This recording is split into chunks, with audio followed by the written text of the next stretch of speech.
This video is sponsored by the JVOS Mindset. It's a new way of thinking of Jiu-Jitsu. Click the link in the description and get your copy today. Hello everyone and welcome to the Master Plan Lecture Series. My name is Javier Vazquez.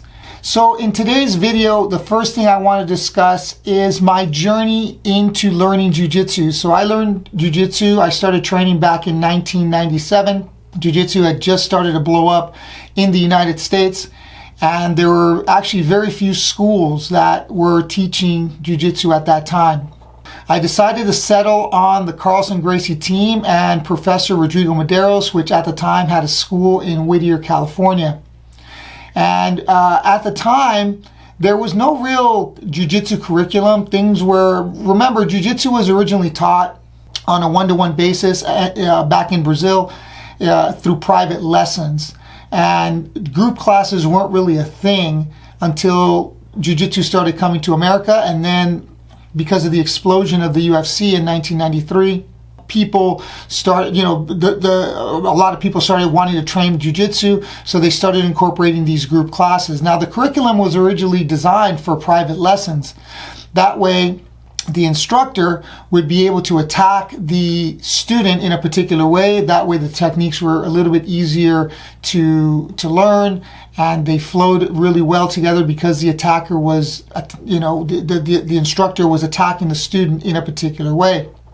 As the years went on, competition jiu-jitsu became more popular and schools started incorporating competition curriculums and teaching competition techniques in order to win tournaments.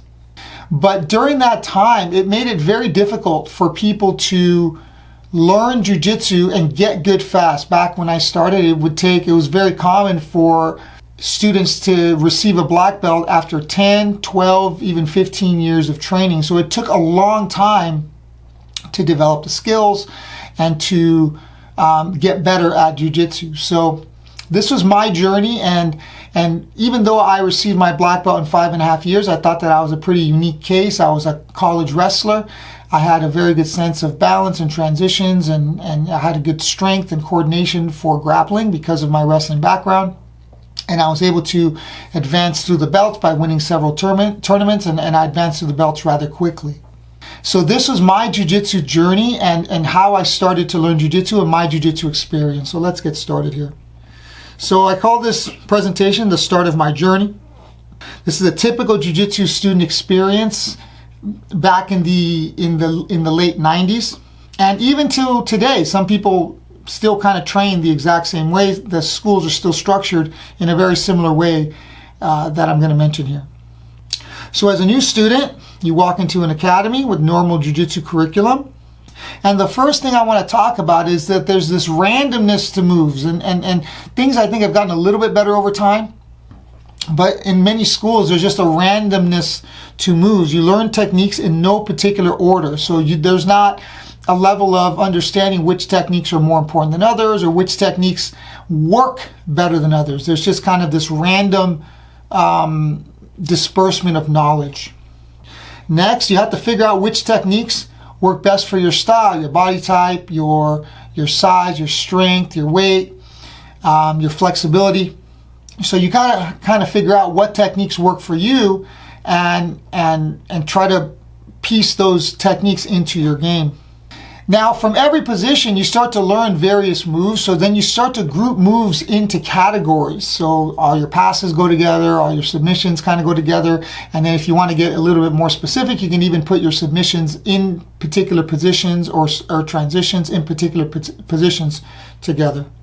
Next comes figuring out what works best for your style. So again, depending on your size, your strength, your speed, your coordination, you are figuring out what to develop in your style. So once you have your techniques evolved and you start becoming good at particular techniques, you start to figure out, okay, what do I develop next? You have to there's no guiding force in letting you know kind of what you should develop next. You kind of have to figure that out on your own.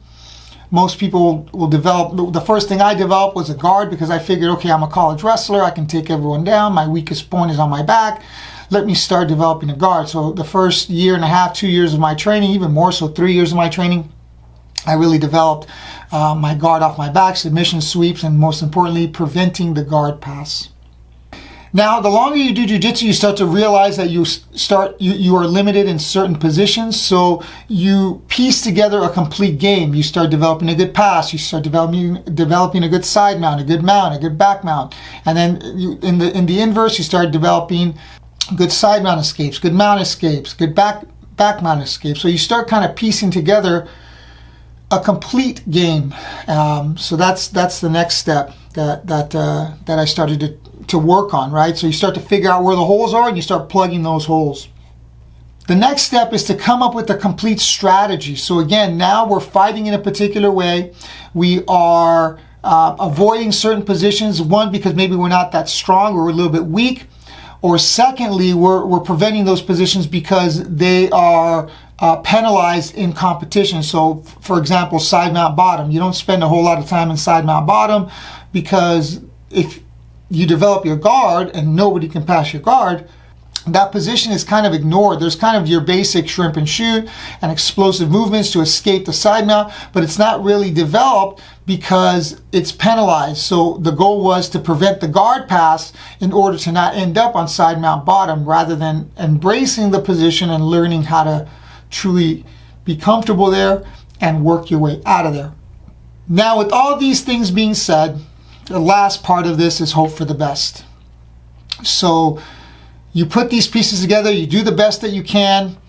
Maybe the instructor gives you a little bit of guidance, but for the most part, you're on your own with this one, and you hope for the best. So you kind of develop bits and pieces of your game, you get them to a point where you feel competent, and then you start moving on to different positions until you feel competent, and you rinse and repeat the process.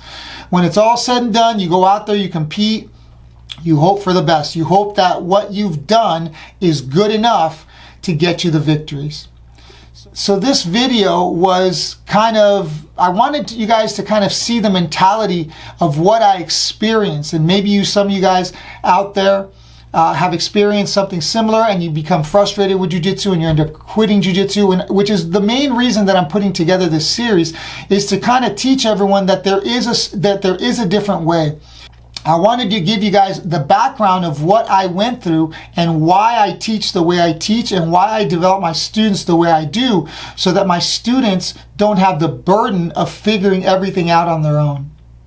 Thank you guys. If you like this video, like and comment. If you've experienced the same kind of thing, go ahead and leave a comment in the comment section. If you have any questions, leave them down there. Like and subscribe, and I'll talk to you guys real soon.